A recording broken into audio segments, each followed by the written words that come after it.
This tented area is only 6 kilometers from the Syrian border. Here lives 27 households with more than 140 Syrian refugees.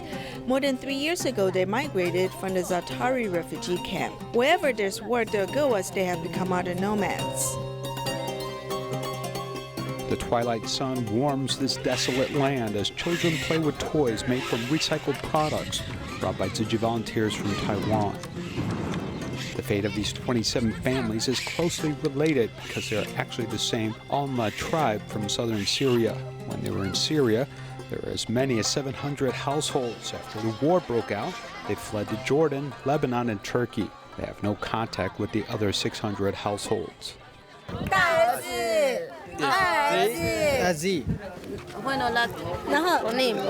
موجودين هنا موجودين سنة و8 شهور. Dad is holding the youngest son. There are a total of 15 children in their family. The eldest son is 26 years old. In fact, where Syrian refugees gather, there are often many children.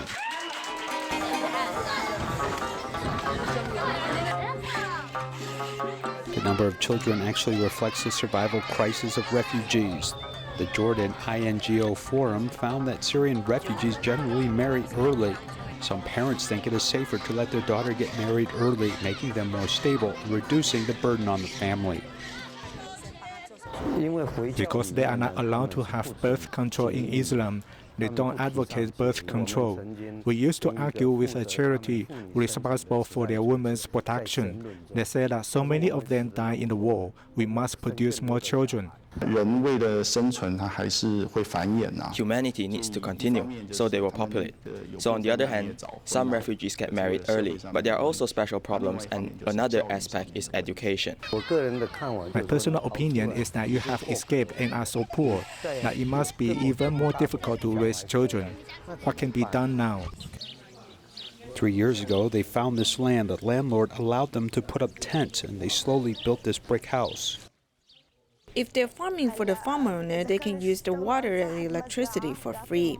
There's still little wage for pay, but when there's no work, each tent resident has to pay about $30 of rent. The place to live, the children can finally have a fixed school to go to. While they wait for the school bus, they take the time to practice English.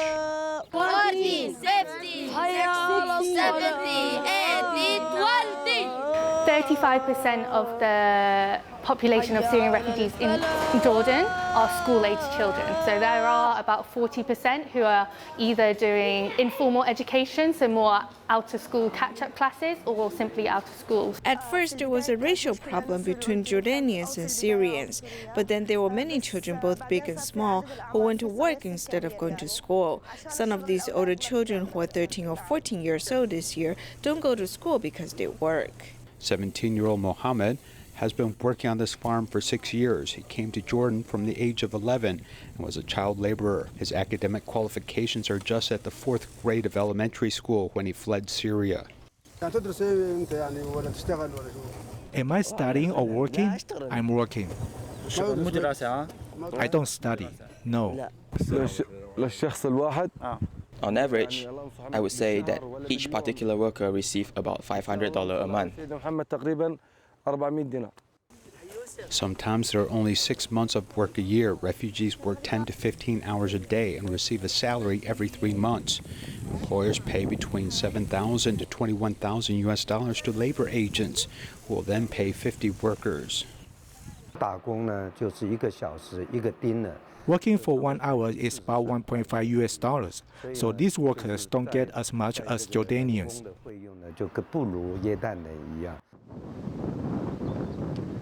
In October 2018, the Jabir Gate on the border between Jordan and Syria reopened, meaning refugees can return to Syria. But the survey shows as many as 73% of refugees do not want to go back in the coming year. If you have participated in this group or that group, you may not dare to go back. This is the first reason. The second is that the economy has been disrupted and there is no way to survive.